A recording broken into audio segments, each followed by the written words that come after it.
Thank you everyone for staying with us on the program. Already I'm joined by two gentlemen, even though I was still expecting Rev Lou Martin to be a part of the discussion, at least somewhere in the middle of it. So let's begin the introduction. From my immediate left is Curtis Sugbebo. He's a leading human rights activist. Curtis, it's always a pleasure to have you join us on our program. Thanks for having me. All right, welcome to the show. Morning. And next to him is a regular Destiny Owobu, statistician and economist, also joining us on this morning's discussion. Thank you, Destiny, for coming. Thank you for having me. Good morning. We appreciate it. For obvious reasons, I want to begin with you, Curtis, right? You and I had talked about law enforcement at some point, but there's a whole new dimension to this whole problem as far as insecurity is concerned. But let's look at leadership in particular. A lot of persons say the problem of leadership in Nigeria did not start yesterday morning. All right, and then going forward, we're told that until we get it right with leadership, there's little or nothing we can do in terms of fixing the problems in this country. What makes leadership such a difficult thing for us to wrap our heads around? Okay, leadership as it were is not something difficult. It is the system, the society that we find ourselves. It is the people, the environment, and our lifestyle that also determine the kind of leadership that we produce. Okay. Over time, the system have not been able to produce the right persons who will be able to give us the right kind of leadership. Yet we're told that Nigeria has some of the brightest minds in the world, both home and abroad. So what makes it difficult to source, as it were, these hands to lead? Yes, corruption is the major problem that we have. The minds of the people is corrupt. The mind of the people, when it comes to election or choosing leadership, because of the nature of our thinking, they don't tend to look for leaders who will be able to govern this country right. Rather, in the process of electing or selecting leaders, they tend to go after those who have monies to share, those who they feel will be able to meet their individual needs, as it were, due to the greed of their personal greed, not for,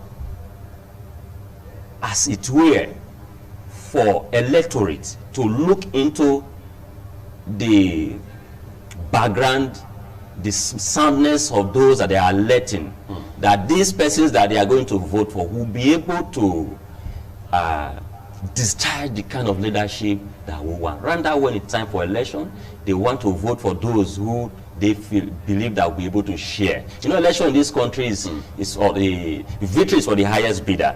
So when the election comes, that is the first place that we get it wrong as Nigerians. That when the election time for election, the electorate tend to go for the highest bidder. That is where they get it wrong. And the politician, due to their smartness, also know that in the process of their election, they tend to acquire the position due to the relationship, due to the resources available to them. So they know that the process that brings them to power is not genuine. There are people who say that the leaders in a society cannot be essentially different from the people in that society, which means that the leaders that we have in Nigeria are sourced from amongst the Nigerians, and as such it becomes what they call garbage in, garbage out in computing, basically. So are we dealing more with a people problem or with a leadership problem? It's both. Three factors influences leaders mainly: the personality of the leader, the office, and the people. That is what influences leaders. So the leaders emanate from the people. Tomorrow you can be elected to be a leader. Tomorrow I can be elected to be a leader. What kind of life have I lived before I've been elected as a leader? Am I not a product of the same society that the same followers lived, or that the same citizens lived? So the society that we are generally is the product of the leadership. I'm going to come back to you in a bit, because we have the human rights angle to talk about. We'll get to look at the issues of insecurity in particular. But I want to talk to Destiny quickly about the Chandler Institute of Governance, based in Singapore, now ranking 104 countries across the globe. Placing Nigeria, for certain reasons, at number 102nd, which means by that report, Nigeria has done better than just two countries, Venezuela and Zimbabwe. People I talked with about this at about dinner time yesterday say it's not something to be excited about, because the Chandler Institute ranks countries based on certain criteria, including the capabilities of this country to provide real-time value-added leadership for their people, making their lives better overall. We have had debates back and forth. We've had controversies about ranking. How credible are these rankings, especially when you look at the fact that the Chandler Institute uses or sources information from the likes of World Trade Organization, United Nations, and the World Bank? Does that make it credible enough? It is. It is credible. It's credible. We may not like the figures, but it's credible. When you create a base based on several indices from independent bodies, it is very difficult for you to have an opinionated figures. You know, for that report to be respected, maybe we think it is Nigerians that are compiling it. They are not Nigerians. We have this warped way of looking at figures and human beings. But we must understand that beyond our shores, there's a world that is sane. There's sane. You know, these same people compile the figures on which you watch football, those statistics you see. These same international people compile that. These same organizations compile the figures on global warming and things like that. These same organizations combine the figures on mortality rates, fertility rates, and things across the globe. Those ones are not, we don't see them as good or bad. But when it involves our country, we tend to begin to suspect the figures. We must understand that these bodies, they are independent bodies. They are not being sponsored by governments to send a propaganda message. They are simply trying to create a global framework for comparing countries, so that countries can have a way of improving their position on the table. Okay, although it's a new body, so they don't yet have a track record of performance that we can compare with. You know, so it's a pioneer figure. So we expect that maybe in the next 10-15 years we'll be able to compare across time. For now, we have a static measure to look at. So what we should be more concerned with is this: it's not whether the figures paint us good or bad. That one, we are looking at it from the normative perspective, how the figures make us appear. That is irrelevant. We must look at it from the positivist perspective, the scientific perspective. What does the figure say about our governance? First of all, not whether it makes us feel good or bad. If you are reacting at it normatively, what is, it's like somebody's sick and you are saying, it is normative to say, you are well in Jesus' name, something we like to do in this part of the world. You know he's sick, medically he's sick, and say you are well. That's a hope statement. But the facts suggest that this person is very sick. Okay, so we must get away from normative descriptions of data to positivist descriptions. That is scientific, what the figures say, and then look at the problems identified in those figures and see whether we can solve them. Until we get out of that mentality of trying to blanket statements like it doesn't make us feel good, they are portraying us bad. The portrayal, those are nonsense. What we should be more focused is, when they compare the countries, did they consult the countries? There are many countries there. You would have expected that the countries you expect to see at the top, they were not the top. For instance, Finland was seen as number one. You know, Singapore. If you've seen videos of Singapore and see what they are doing, you will not expect. They are close to paradise. These are countries, so it's not coincidence. You didn't see the United States there. If it is something you think somebody can manipulate, you see, it was influenced by the US. Yeah, by the US or something, or Britain or something else. Finland, small Norway, small countries. Scandinavian guys. Yes, the guys where the quality of life is very high, and the distance between the government and its people is like your next door neighbor. So there are ways of measuring, benchmarks of measuring good governance. Okay, the outcomes. It's not policies that they use to do that. Outcomes, development outcomes. If you develop policies, you are doing programs. Somebody sent me a mail yesterday and told me the achievements of this government in the last 5 years. 180 achievements. Okay. After reading it, you know, if you are locked up inside figures, inside data, inside stories, you will think all is well. Okay. Somebody comes to you and I wrote one thing to the person. I say, what is the outcome? What is the effect on this on poverty? On inequality, ultimately on development, on security. Only 4 questions, and all those 180 achievements break down, because when you compare them to outcomes, is it not obvious? Somebody comes to the doctor and tells the doctor, I'm very sick, He has been stolen for about a week. There are a lot of symptoms, and then doctor checks, uses computers to check, and now say you are very fine. I think medically nothing is wrong with you. Does that make the person well? Doesn't make the person well. So telling a person he's well when he's sick does not make him well. So we have to look at those figures objectively. But don't you think there's something else? I mean, there's something else we need to look at. For instance, the issue of a recession. Yes. I mean, we barely survived the recession just recently. Yes. And then we're dealing with insecurity. Yes. On top of all that, there's COVID-19 and we're not out of the woods yet. Yes. Are these not enough reasons for us to say, look, we may not be where we want to be, but all hope is now lost? In fact, like I say, the COVID-19 and others is just an alibi for our failures. When did COVID-19 start? 2019, right? But we're having this kind of discussion since I remember. COVID-19 is just is one way people can quickly blame somebody. It's not. Our problems are cumulative. They are cumulative from failures for the last 50, 60 years.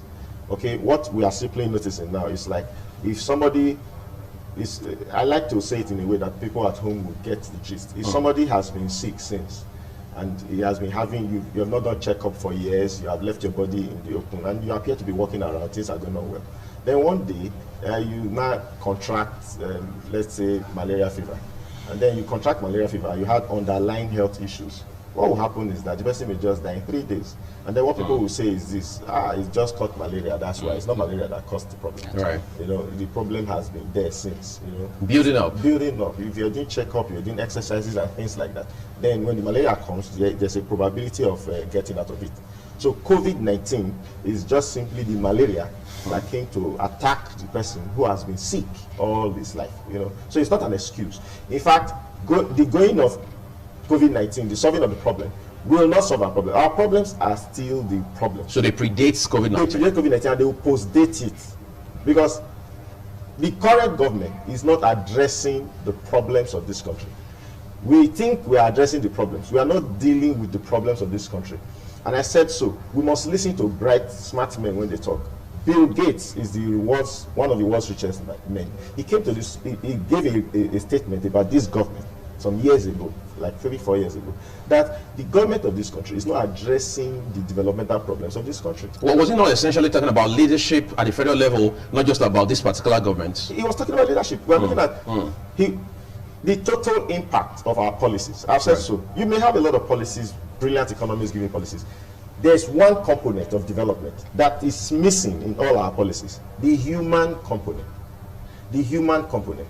Now, if you build railways, you build schools, you build everything, and then you ignore the human component, everything will go back. The society will retrogress. Human component. What are the human components? Health, food security, quality of life. These are things that you can't use money to solve. You only solve them through very strict policies of fairness, equity, and justice. Things like that. For instance, how do you use money or government policies on paper to solve the problem of the insecurity that we have now? The insecurity has been coming. People have been complaining since in the last 3 years about this farmers' herders crisis. We have been hearing it. Instead, we are looking at what they should be labeled as. Should we label them as Fulani herdsmen? Should we label them as bandits? We are looking at the irrelevant aspects of the lives are at stake. A lot of people die. In fact, Nigeria is becoming what you call a banana republic. Just 2 weeks ago, 70 people, recorded human beings. We are looking at it as figures. Human beings with potential to live. Human beings that have the ability to transform a nation. Some people are not saying that there's some silver lining, given the fact that even the federal government has now come out to say, look, we need help, and even reaching out to the U.S. Of course, there was an interaction between the president and the Secretary of State of the U.S., Mr. Anthony Blinken, as to moving AFRICOM, all right, from Stuttgart in Germany to Africa. We're going to talk about that in a bit, but I want to come back to you now. He already made allusion to security issues. Yes. There are times the Nigerian troops, gallant troops, make move to, as it were, neutralize bandits and other criminal elements, particularly in the north, for example. And you see guys like Transparency International, Human Rights Watch coming out to say it's a violation of their human rights, it's extrajudicial killing, and so on and so forth. Doesn't that make a problem complicated, especially where you see troops making efforts to end this war, as it were, once and for all, I mean, that creates a whole lot of logjam for us, doesn't it?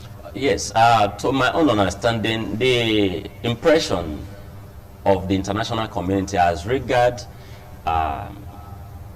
protecting the lives and property of the citizens of this country, it has nothing to do with the effort or the sincerity of the government to deal with the issue.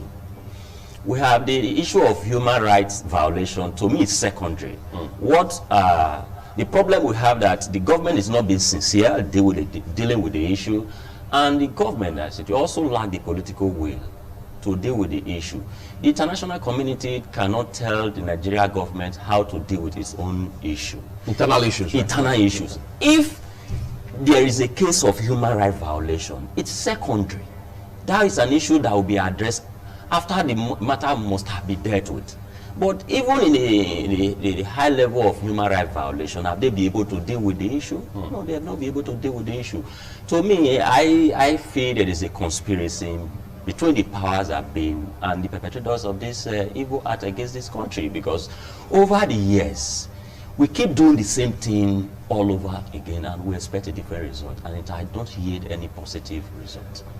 The government of this country is not taking any sincere measures or drastic measures to address the issue of insecurity in Nigeria. That is the problem we have. How comfortable or otherwise do you feel with the idea of saying, look, we've done several things, we've done virtually everything we know. I mean, we've applied virtually all the rules in the book in terms of dealing with insecurity. So we think one more rule we probably have not used is negotiation with these bandits in particular. Of course, you have governors who are for and those who are against. One of them who is vehemently and unapologetically against the idea of negotiating with bandits is the governor of Kaduna State, Malam Nasir El-Rufai.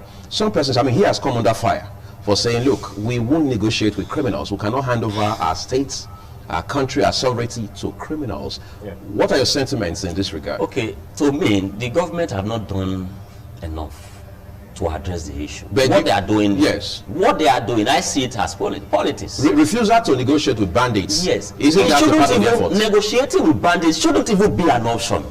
It shouldn't be an option. When we were growing up, we were made to understand that negotiating with terrorists is something that is forbidden in the country, everywhere in the world. It is not an option for any government, any sensible government, to want to negotiate with terrorists. It gives room, it gives the impression that is the best way to go. We expect the government to deploy the maximum force, to use maximum force to suppress the terrorists and the bandits, as the case may be, not to be considering negotiating with them. The negotiation aspect of it gives us the impression that the government is involved. What makes it a bit controversial is the fact that people are now saying the concept that governments should not or do not negotiate with terrorists comes with a bit of hypocrisy. They talk about the US, for example, that even in instances where the US government tells you we do not negotiate with terrorists, you still see them having a back and forth with some of these terror cells across the world, from Al-Shabaab to Al-Qaeda to even ISIS, for example.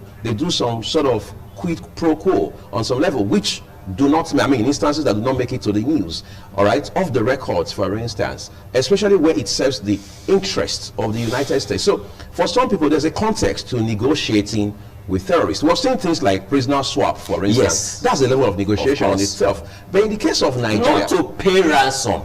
Okay, so it is the payment of ransom that yes, that is something that is condemnable. That must be, that idea must be jettisoned, and not to when that idea is questioned. We can never get it right, because if terrorist A kidnap anybody in this country and you pay ransom, what are you indirectly telling others to do? You encourage them that is the best way to go. That is a lucrative business. If there's a kidnapping in the north and you pay ransom, another one will rise in the east and they will be expecting a ransom. Likewise, another one will be coming up in the west. That is how we get to where we are. If government is sincere enough, if government can establish contact with them to negotiate and pay them money, why can't they apply force? We've seen in this country where the US citizens were kidnapped in this country by the same bandits or terrorists, the US military force came into Nigeria without negotiating, and they flushed them out and they rescued their citizens. What stopped Nigeria from employ such drastic measures. Hopefully, that is what has informed the idea of the federal government reaching out to the US now to say, look, we need some help. There's no better time to collaborate against insecurity than now. So, Destiny, I turn to you again now. Insecurity has become lucrative, I mean, to use this word. Yes. It has become a business in itself. We've seen reports, for example, of the volume of small and light weapons, Yes. how that they are traded across borders, Yes. especially in the Sahel region. I mean, the sub-Saharan region, for example. And we see the economic implication Yes. of all of this. I mean, crime has become attractive, unfortunately, yes. And now we're hearing about how that you have people who are funding terror, funding banditry, people who invest, quote unquote, Yes. in all of these crimes across board. Some people say one way to deal with this is to cut supplies to them. Others are saying, why don't we also look at the economic implications quickly, address these issues, and then we start talking about cutting supplies to these people? Because you're still wondering, how do they get money? How do they get supplies? How do they keep going on? How do they get arms? How do they get even gun trucks? Yes. I mean, you don't buy gun trucks off the shelves at a store, for Yes. example. Yes. Help us make sense of the economic angle to this discussion. Yes, any problem has a funding system. Okay, not a funding individual, a funding system. Okay, now to determine this funding system, you need to be able to identify the funding points at each point, Right. the chain. Okay, I'll just take an analogy. I'm going to allow you to stretch that analogy in a bit, but we're going to take a quick break now, everyone, just to expand the size of panelists that we have on the show this morning. We're back shortly, and then Destiny will pick it up from wherever he has left off right now. Stay with us. TMI, every opinion counts. Thank you for staying with us, everyone. We're joined by Rev Lou Martin, a political analyst, to help just broaden this discussion we're having this morning. Rev Lou Martin, it's a pleasure. Thank you. All right, great. We just want to give Destiny a chance to establish that analogy you talked about a while Yes, ago. like I said, I was talking about how to handle a system, a funding system. You need to trace the points, and then there are individuals at each point, big Right. fishes. You know, we learn how to pursue small fishes in this country. We don't know how to pursue big fishes. I remember, if you have heard about the Prohibition era in the U.S., you know, it was an age of chaos. We had big drug barons, prostitute merchandise, and things like that. They were big families. They call them they are part of a cartel that ran the American economy. These were billionaires as at that time, rich people. And then the government was trying to fight that problem. Now, if you try to fight it on the street, the people that were selling the drugs on the street, the peddlers, they are the small players. The action was at the top. So, like I told you, you need what's called political will. There must be a will from the top to crack it down. But how did they crack it? If you have read, there was a guy called Al Capone. You know, he even related the government. But to fight such a person who had thousands of American policemen in his payroll. You're talking about El Chapo now? No, Al Capone, talking about the Prohibition era. El Chapo is a new, it's a recent thing. More contemporary. Yes. If that man was in Nigeria, a man as that powerful, Al Capone was so great. Las Vegas, the whole of Las Vegas, traced their greatness to that fellow. He was so rich that he controlled the economy of Las Vegas. Underground lord, but they took him out. They sent him to jail, as great as Al Capone. And that affected that economy, and so many other people. Now, you'd have asked the question, you talk about El Chapo. El Chapo is not in the US.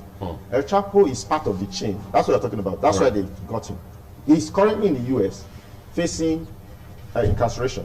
Why are the Americans going after El Chapo? He's not in America. Right. Because he's a king. He's a big point there. He's the person that runs the system, that brings those drugs to America. So you have to rein him in. You have to rein him in.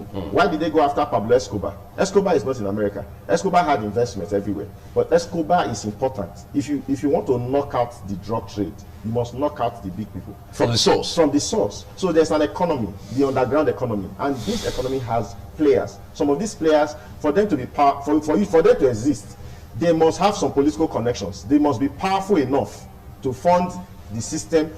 The guns we are talking about, for you to go into that kind of business and be able to control that economy, you must be a bourgeois. somebody big enough. You must have political contacts. You must have power within that country. So it's a parallel government on its own. You know, the parallel government is a government that can compete with the formal government. What is happening is that our government, we know the bourgeois of this economy. We know those people. We know. If you ask the government, they know the people who run this system. You cannot be rich up to 100 million in Benin City without people noticing you. Right. Let alone being a billionaire. A person who is able to run the gun system, to finance something as big as Boko Haram that lasted over 15 years, must be a top juggernaut. Our government, no matter how lazy a government is, they cannot say they don't know the pain points, the people that are in charge. But that's the problem. The problem is that there's no political will to fight them. I'll give you an example. Our current minister of identity management in charge. You mean Minister of Communications? I don't, you know, he's a repentant terrorist. But the man has apologized categorically, number one, and the man has said that he did that when he didn't know any better, and then asked for forgiveness from Nigerians. The discussion is redundant. You know, like I said, that only works for unintelligent human beings. I said so. There's what we call it. Let's do Christianity, for instance. Okay, God may forgive your sins, but if you have HIV when you are doing that sin, and you are going to die of AIDS, there's so-called consequences of actions. Anybody can repent. To be repentant is a normal thing. We forgive him. But to keep a man who openly, above the age of 20, made statements, voluminous statements like that, about terrorism and his support for a non-worldwide terrorist, and is now heading our entire security architecture in terms of data management, the amount of information that man has, with a press of a button, 40 million Nigerians. I want to ask you this so you can duck quickly. Yes. Most people, a lot of people now, both yes. on social media and off it, yes. are now saying he should resign. Does that solve the problem? In fact, if he doesn't resign, it's not a matter of he should resign. What is he still doing in the government?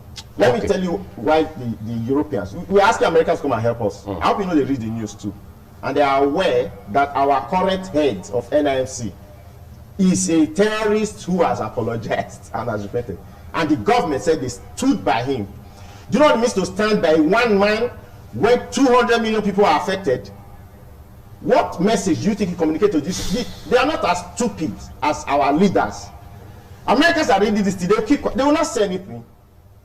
A person who supported terrorism is heading our government. We are talking nonsense, like we forgive him, we don't forgive him. No, I don't think we're talking nonsense. I think it's a divergence of opinions here. Of course, the government has said this is our position on this issue, really? And of course, we're standing by him because his case is not same as Kemi Adeosun. That's what the presidency has said, at least as far as this issue is concerned. But I want to let you catch your breath quickly, Destiny. Yes. So I can turn to Rev Lou Martin. Okay. We're talking about leadership with these two gentlemen before you showed up, for example. They say crisis is litmus test for leadership. And then, of course, in Nigeria, we are in crisis. We can't pretend about that. How much more leadership do we need to provide to be able to see the light of day, or as they say in PG parlance on the streets, to see front? Thank you very much. I'm wondering if we are in crisis. Are we out of it? Yeah, the reason is because when you precipitate an agenda, that's not crisis. If you marry 10 wives, it's your desire. If you are poisoned by any of your wives, it's your desire. But you don't marry to be poisoned by them. No, that is. You must understand that managing one is Herculean enough. And now you decide to make it 10 times more Herculean, right? And then you can now begin to understand Solomon. It was the women that Solomon married that moved it into idolatry. The reason I'm saying so is that Patrick Henry was the one that said that the people have two enemies, criminals and the state. But the criminals are hedged in by the law. But if the law does not work for the state becomes the legitimate version of criminals. There's the difference between an AK-47 in the hands of a police officer and a terrorist are the rules of engagement.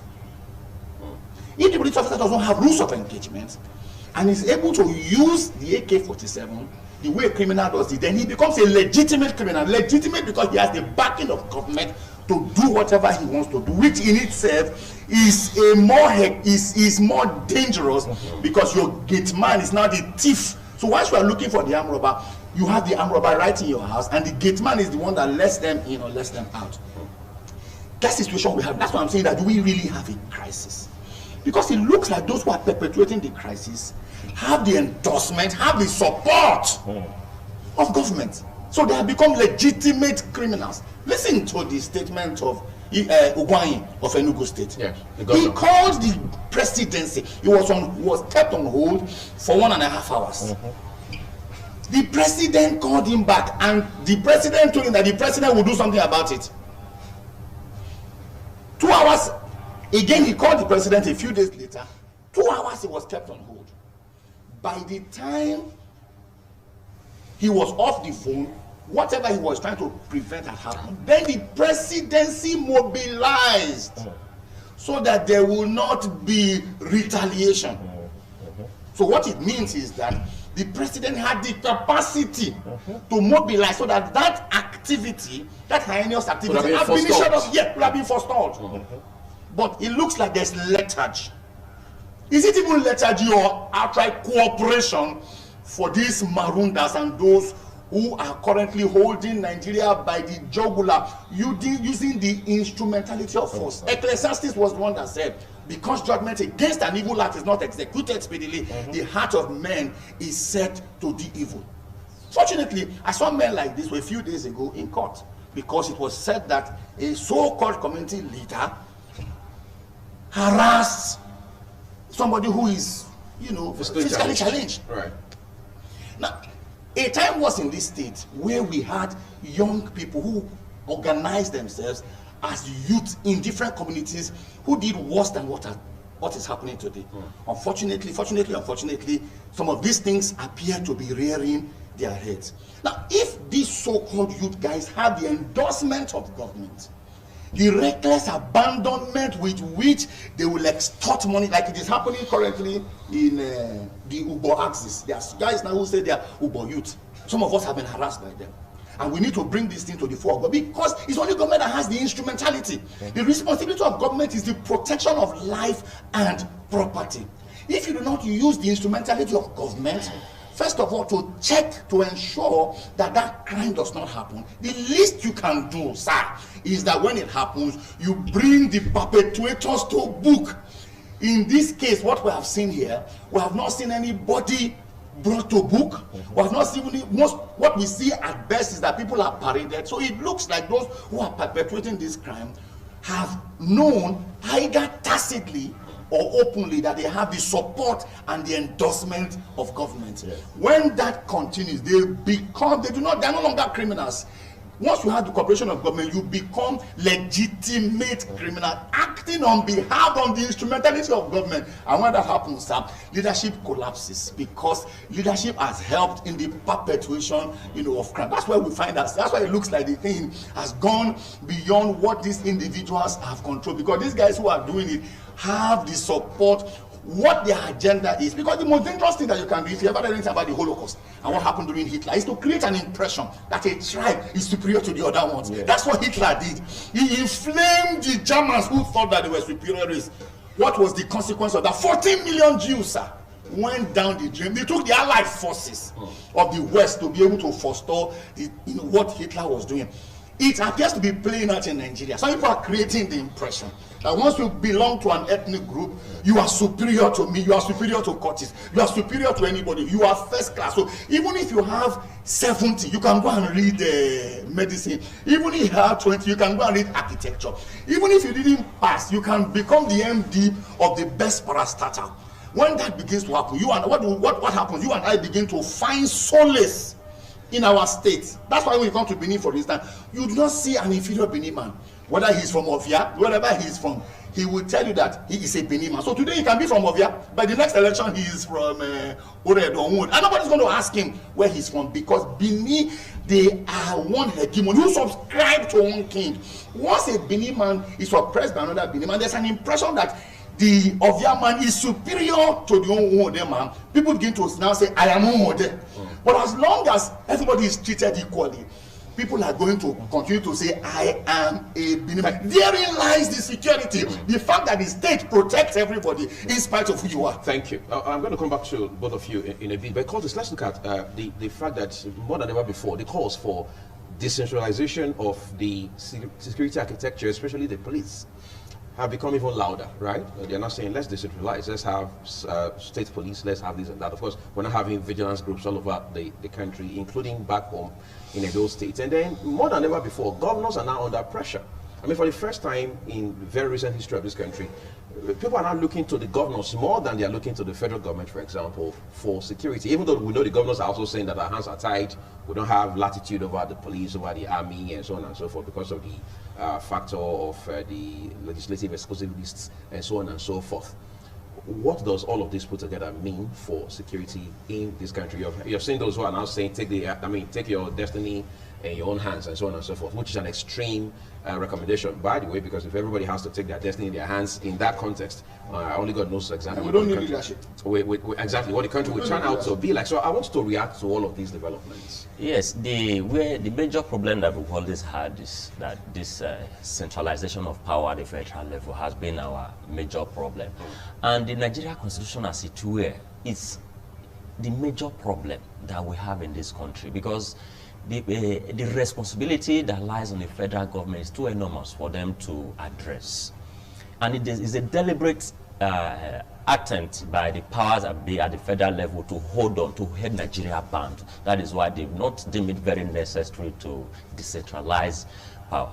Like you just mentioned, I wonder why that in a sane society that we claim to be, though I've never seen Nigeria to be a sane society, that you have a governor that doesn't have a control, apart from the resources that they have control over, do not have the mechanism. Okay, only the resources they can control. Yes, they have control over. They do not have the mechanism to protect the lives and property of citizens in the state. So we blame that on the Constitution, right? Yes, it is the Constitution, and there have been cry over years that we should amend the Constitution, or rather there should be a restructure of Nigeria state as it were, so that this power can be decentralized, to give more responsibility to the governor, to the local government, and to even the councillors, so that the councillor can, to an extent, have control, take responsibility of those that at the grassroots level. That this has not been. Several times in different fora, Nigeria will be clamoring for this restructuring. The federal government deliberately refuse the state government to have their security outfit to be able to control or secure the lives and the property, because they want to continue to determine and dictate the fate of every Nigeria from the Abuja, which is not ideal in the society that we are. And you are very active within the human rights space. I mean, you have your ear to the ground. I know that for a fact. For example, now we have vigilance groups across this country, as you said a while ago, including Edo State, for example. Has that made any difference for the better in the fight against insecurity? To an extent, yes. The vigilante that was created to a large extent addressed the issue of security in the state and at the grassroots level. But beyond just waking up to creating the vigilante outfit, there ought to be a law that permits or that enable the government to have this the security outfit as it stands right now. It becomes a doctrine of necessity, right, that we don't have any other thing to do than to take the destiny or rather our lives on our hands. The vigilante that has been created recently was to address the security challenge that erupted mainly from the NSAS.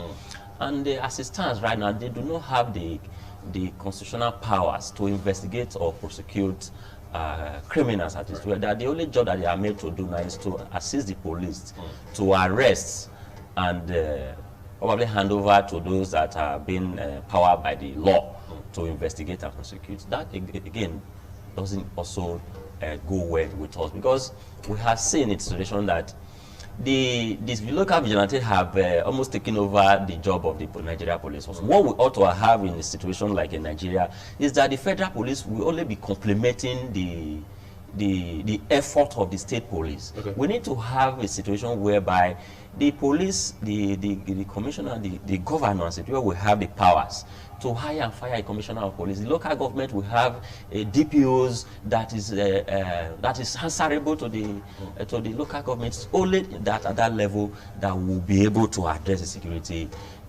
I want to bring in an economic angle quickly. And Destiny, please, I'd love you to react to this quickly. You know, at this point in time, our issues are, I mean, the challenges we're dealing with in Nigeria, they are Hydra-headed, right? Yes. There's the economic angle to it. But we understand now that the Federal Executive Council has approved the poverty reduction with growth strategy submitted by the Presidential Economic Advisory Council. Okay. The whole idea is to cut down on the poverty level in this country, at least so we don't continue to be the so-called poverty capital of the world. Yes. Does that is that far-reaching in terms of fighting poverty?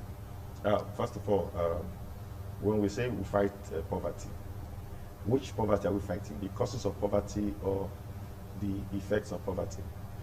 Which one should we be fighting? We should be fighting the causes of poverty. Yeah. Why are people poor? So let's go to the basics. They are poor because they don't have jobs that pay them adequately enough. And that's why.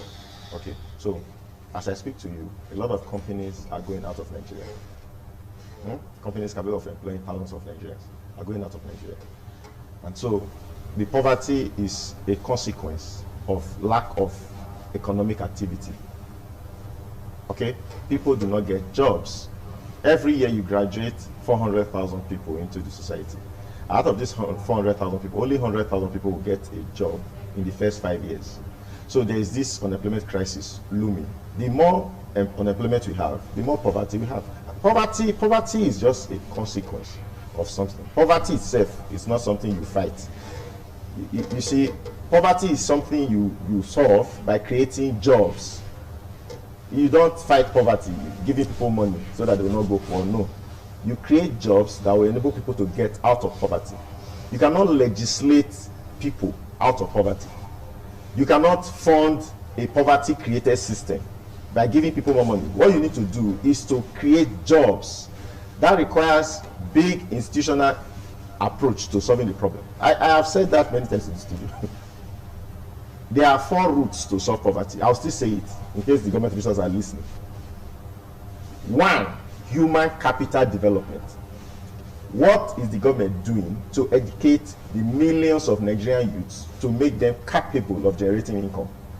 I told you the kind of education we have in our regular universities are philosophical education, most of them.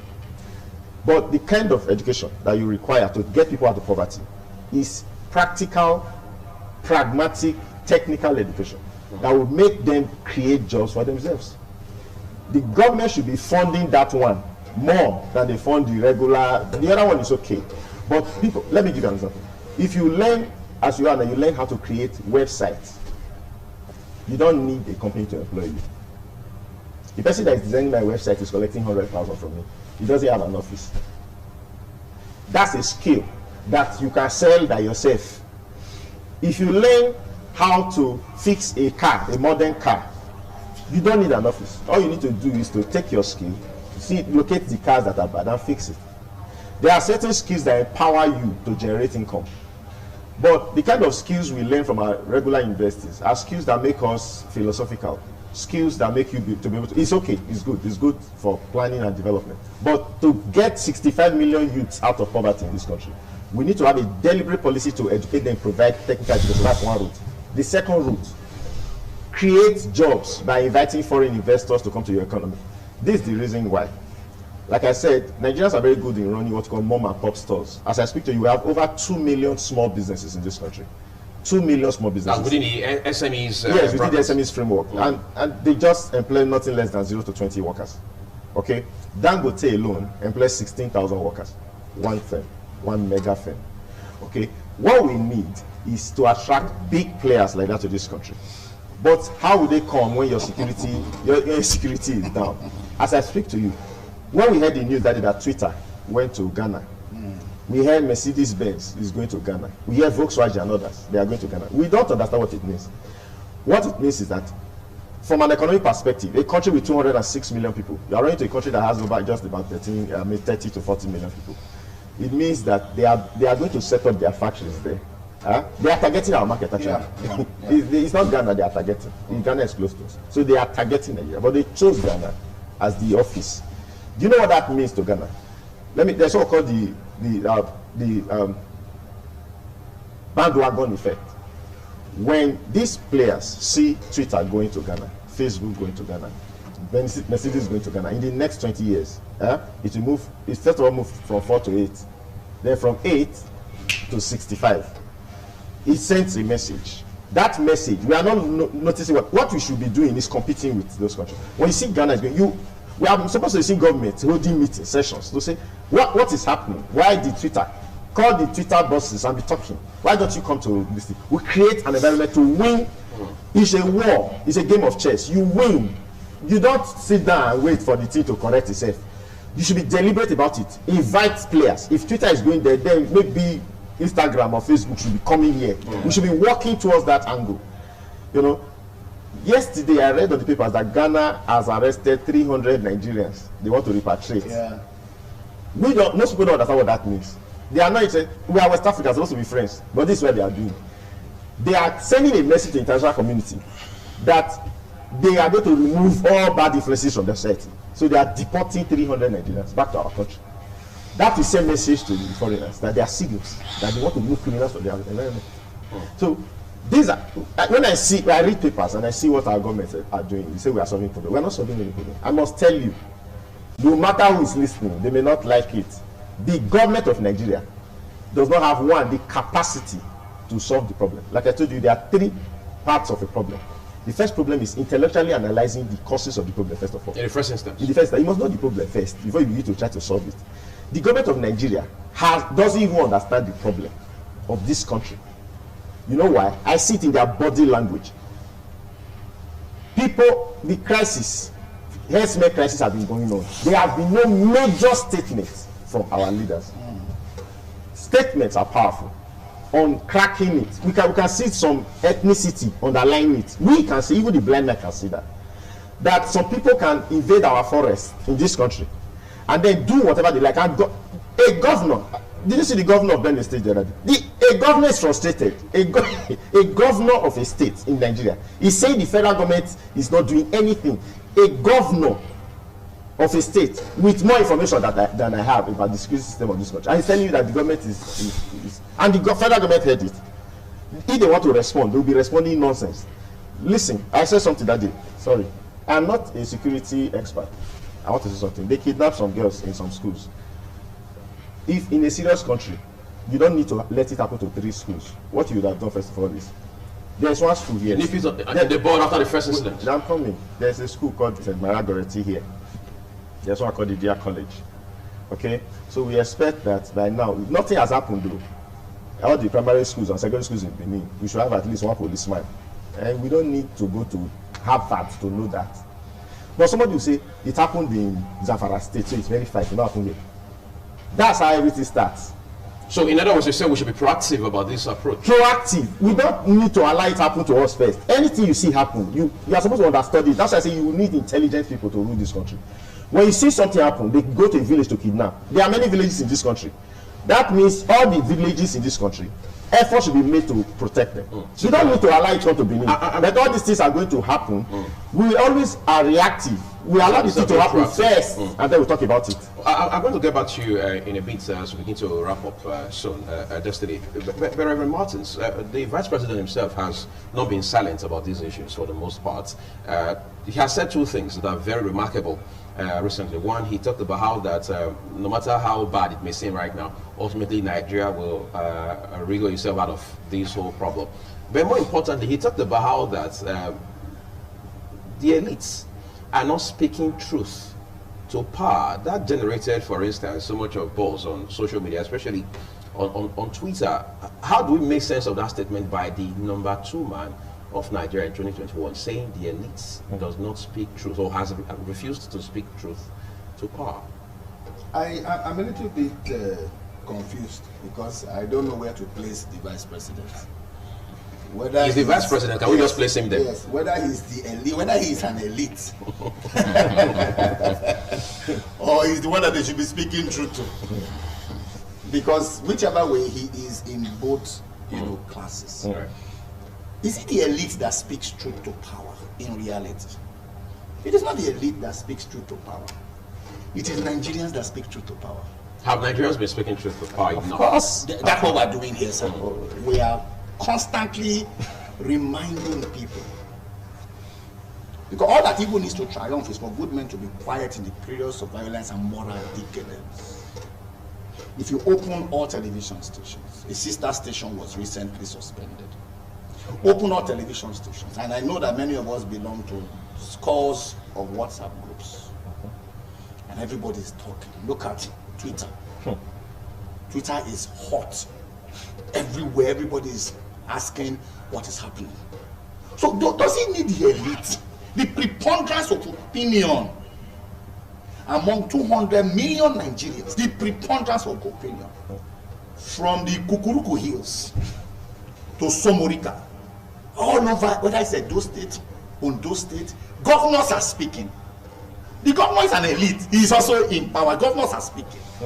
So I don't understand when the vice president says the elite are not speaking truth to power. Who can be more elite than a governor who controls, at the minimum, at the least, the poorest state, 150 billion naira on an annual basis, which equals to over 10 billion naira on an annual basis. If governors are speaking, with all due respect, I think the vice president is playing the ostrich. Number one. Number two, like he said, we don't want to hear from number two, sir. Number two is but number two. We want to hear from the commander-in-chief, the president and commander-in-chief of the Federal Republic of Nigeria. There are several things that he does. First of all, he gives us assurances. It beats my imaginational hollow that in spite of all that is happening, the president has not deemed it fit to say fellow Nigerians or my fellow citizens, as the case may be. The vice president cannot suffice, because if in a home there are positions that it is the father that takes the position. That's why he's the father of the house. Until the father takes the position, even the mother will be saying, you don't follow your picking top. You don't follow your picking top, because once he speaks, everybody must take dressing. But until the president speaks, what is going to happen is that it's like when there is no information, people will fill in the blank spaces themselves. And that's dangerous, isn't it? Very dangerous, because people will be inferring. It's like when Bible says that it came to a time when Israel had no king. People did that which was right in his eyes. Look, I was talking about creating jobs. Do you fight poverty? Look at the lights in this studio that they were in. You don't fight darkness, sir. You introduce light. I hear somebody now say, I want to fight darkness. How do you want to fight darkness inside darkness? What do? Is that you switch on the light. Yeah, you switch on light. You give, if you produce wealth, poverty will go and sit in one side. The Bible says, and the light shineth in darkness, and the darkness had no answer for it. I was talking to one of the guys who says they are, youth. I said, I thought that the president and even the governor and even the upper had put a ban on this CDA matter and all that. You know what the guy said? No ban. He didn't put ban. What do you wash up? That's what the guy told me. So for him, he considers that harassing people as a job. That is because he has benefited from it, and maybe before now he has had his support. It's an easy way, and that's why people find themselves in government, because it's an easy way, to make money. The reality of what is happening, sir, is the fact that until it begins from the head, until the president demonstrates deliberately that all of these inferences that we're inferring, whether it is religious, whether it is ethnic, until he demonstrates overtly and publicly that it is untrue and acts in that respect, it doesn't matter what the vice president says. They will just be sending him the drop of an arrow. And what's the drop of an arrow? The arrow goes, whether it hits target or not, it doesn't come back. Just go and express the fact that the archer wants to hit a target. We need the president of this country to speak to them. Did you hear what the senator was saying? They should close down the National Assembly. That's the senator. He closed down the National Assembly. So if senators are speaking, all right, and all the time, Barry Base, even Aliun Dume, who is from the north, everybody is exasperated. From Borno State. Everybody is exasperated, and then the vice president will come and say, the elite are not speaking truth to power. Either that he is not listening because he is in power, all right, or that as far as is concerned, they are not speaking in all. The situation is not that bad, and it is pathetic. Because I heard what the wife of the Jagaban talked about with regards to defending what is now, like they proverbially say, audible to the blind and visible. That's the exchange between her and Senator and they are members of the same political party. Discordant tunes. That's because the moment the center, there's nobody holding sway at the center, and deliberately so too. As bad as people thought that Donald Trump was, he exerted himself in his office. Paul says, I magnify my office. So as long as there is vacancy, because that's what he looks at. He looks at there's vacancy, because you see it in newspaper, vacancy. President needed in Nigeria. Qualifications must be XYZ, because our president is not acting, our president is not talking. All we hear is body language, or more aptly put, the presidency. And that's amorphous. Somebody needs to take the reins of office. The Bible says, and David took hold of the strongholds of Zion, and the same became the city of God. Everything ends on the table of leadership. And not number two, but number one. If number one takes initiative and gives directives to the, this is the same minister that goes to fight in United Nations, in Allied Forces, go to fight in ECOMOG, and they come back with results. These are some of the military men who are running back home, as it were, like the proverbial dog with his tail in between his legs. Why? Because they do not have the support. If anybody has the support, you look at it, it's the invaders that have the support, of government, at least by what we can infer. Because government is not talking to us. And until government talks to us, people are going to do whatever they can. That's why we are seeing what is happening, like he talked about vigilante. Because nobody is providing leadership at the center. So it is your tent, Israel. You must do whatever it is to protect yourself within the Nigerian space. Okay, gentlemen, talking about protection, I mean, you just talked about Barry a while ago and a few other senators and members of House of Reps. I mean, the entire leadership of the National Assembly has never been this concerned about insecurity in Nigeria. I mean, they're putting everything they have just to ensure that we're able to ward these off as quickly as possible. But there's some palpable fear now.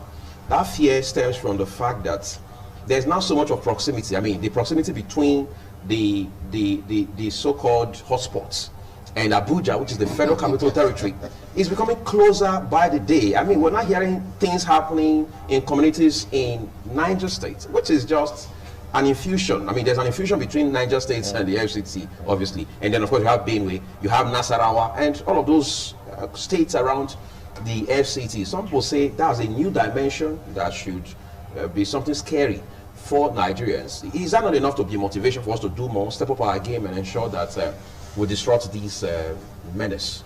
Yes, like you said, the National Assembly have not been this concerned before now, because before now, the threat of the insecurity is the citizens that feel the negative impact. It affected the common man more than the elites in the society. Now, just recently, the threats of the insecurity in this country that we have, the government have pampered over the years, is getting close to those in authority.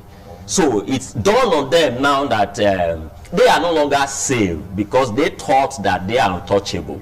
Until there have been several attempts on governance and those that feared before now that they are untouchable. So you see them screaming, not necessary for the common man or for the ordinary Nigerians, but there's also fear for their life, that if it is not addressed now, their lives is not also safe. That is their own, that is my thinking. There are fears that they express. And again, the National Assembly, as it were, to an extent, is rendered incapacitated in acting in such cases. Because if you look at it, I keep making reference to the Nigeria Constitution, if known that the Nigeria democracy is being mortgaged, and to an extent I feel that it has been murdered.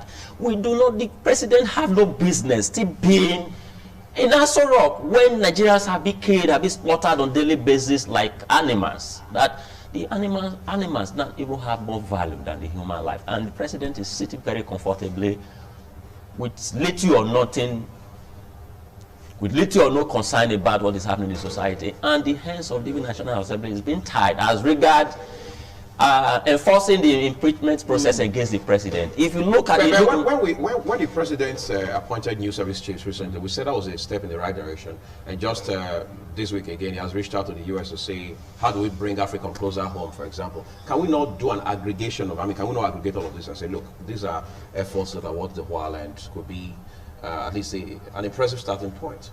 Yes, to me, the security chiefs, to me, they are not changing the security. We can change the security chiefs 100 times in a year. If the government is not sincere in dealing with the issue, if the government do not have the political will to deal with the issue, changing security chiefs will not automatically address the issue. Who controls the security chiefs in this country? Is it not the presidency? Is it not the politicians or the government as it were that controls? Does the commissioner of police or the inspector general of police or the chief of the defense staff have the powers, authority to give an order without making reference to the presidency? That is where the problem lies. That is where the problem lies. And with the body language of the president as it stands now, there is inequality in terms of using maximum force in dealing with the situation. You see, like you mentioned that the person in charge of the Nigeria database is a repentant terrorist. I begin to wonder why. The kind of society, wonder the kind of society that we live in. Is there any mechanism to mention or to determine a repentant criminal? To say, okay, this person was once a criminal, he has repented. Is there any doctor, any maybe professional therapist that can certify someone being repented? Can you imagine the society that we are?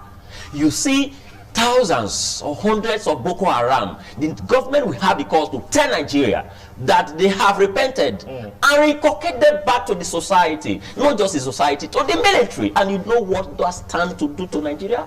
If not now, the time to come that you are having criminals deliberately infused into the Nigeria security architecture. You know what? And Nigeria, we are very comfortable. Nobody is saying anything. And even if we speak, it seems as if we don't know what we are saying. Meanwhile, the Boko Haram, the bandits and the herdsmen that have killed the Nigerian, thousands of Nigerians, they say they repent and you infuse them. No, they will not be proscribed and declare them terrorists. And you see those that have been agitating for section in the eastern part of the country have been declared terrorists. And you see just recently, they moved and killed one of the Eastern Security Commander. They also took the laws into their hands. For example, just yesterday now, they've announced that they have renamed the government house in Owerri, Imo State, after the late commander of the IPOB. I mean, they don't have the powers to do that, obviously. So you don't create a problem in the bid to solve a problem. I mean, isn't that what it is? Yes, in as much as I condemn the attack of the IPOB or whoever the body of the eastern region. Right. The attack, the violence is one thing that we do not support.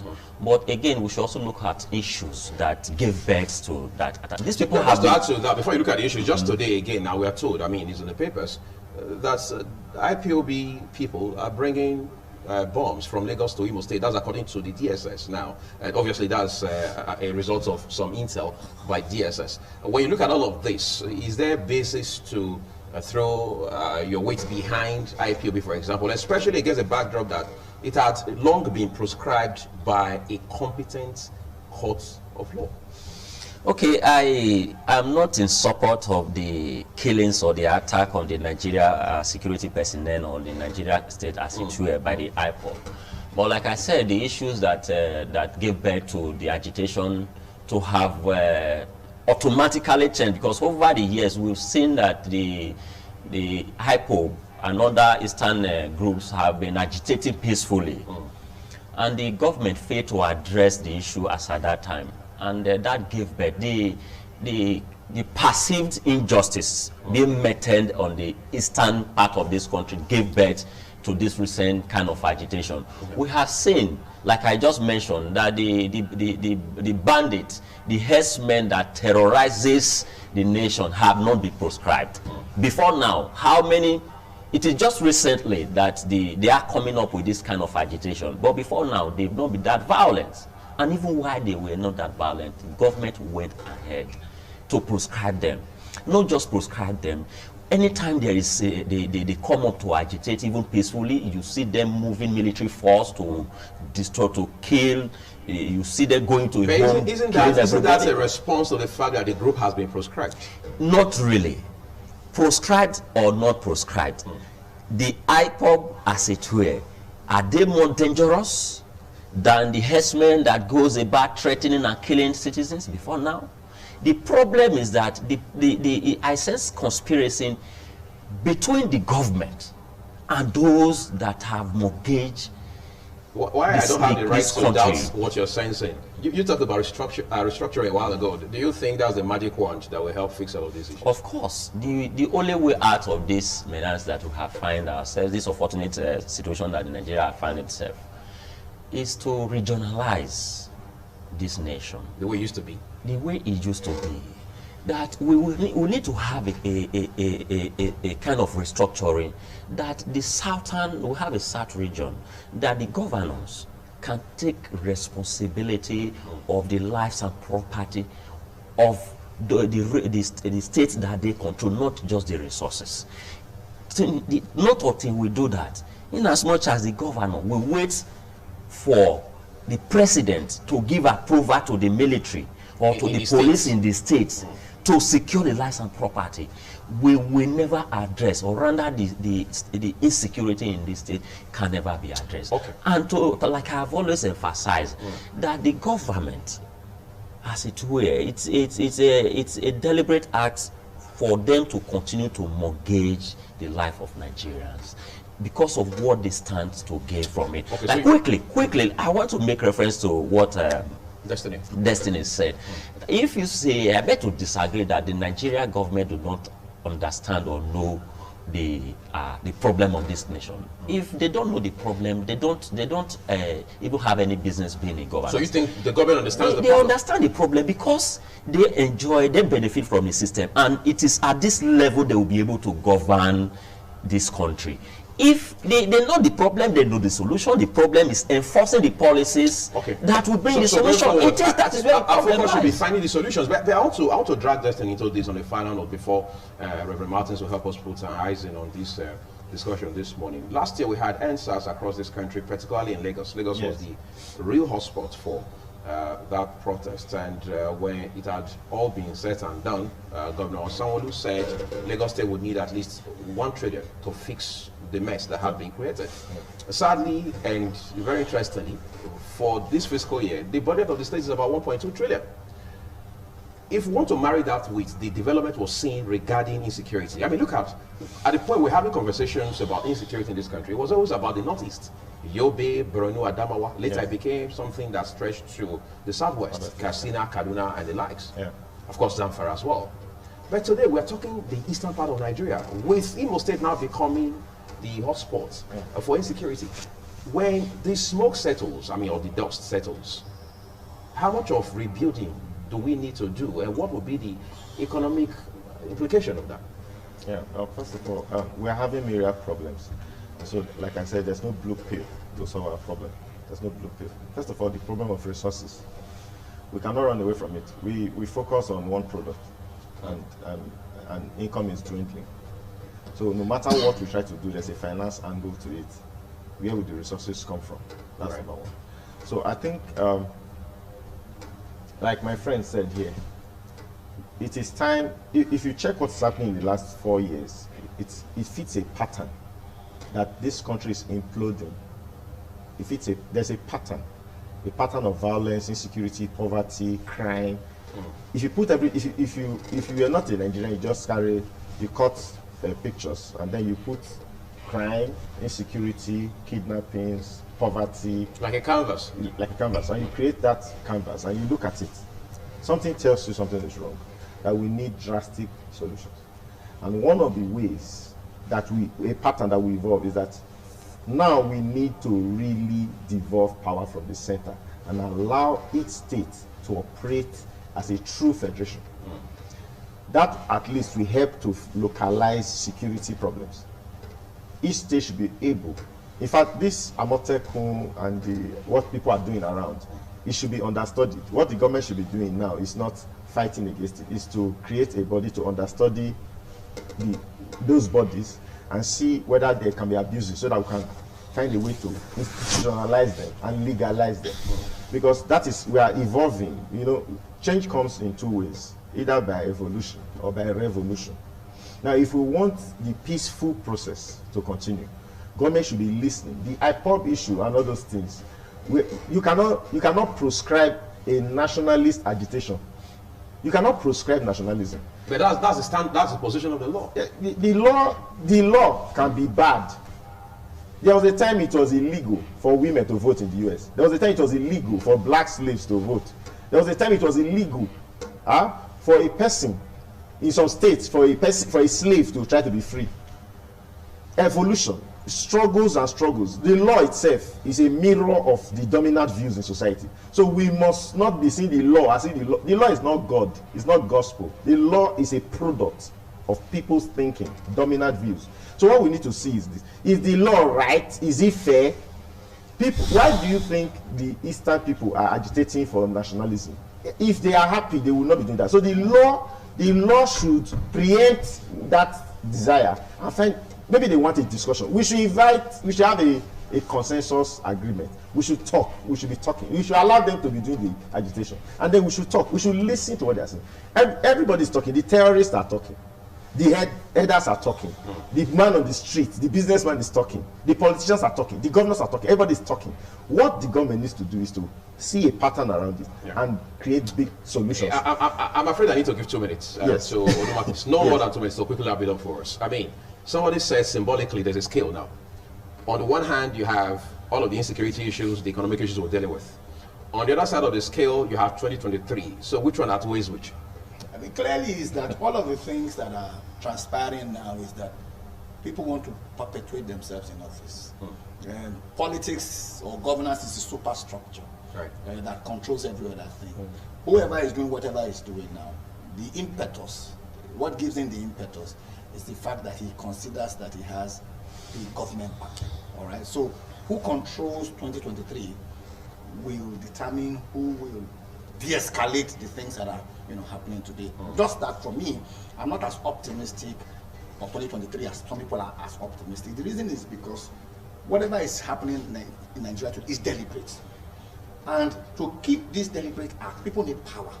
So if people have empowered a certain section of the country deliberately and made them look superior because they think that one of them is in office, do you think that those people will willingly allow power to come down to another part of the country where there could be an attempt to, if you like to put it this way, emasculate the people that in quote their brother had in power? So we should watch 2023 more circumspectly, all right? Because the moment a Southerner becomes president, you know what will happen?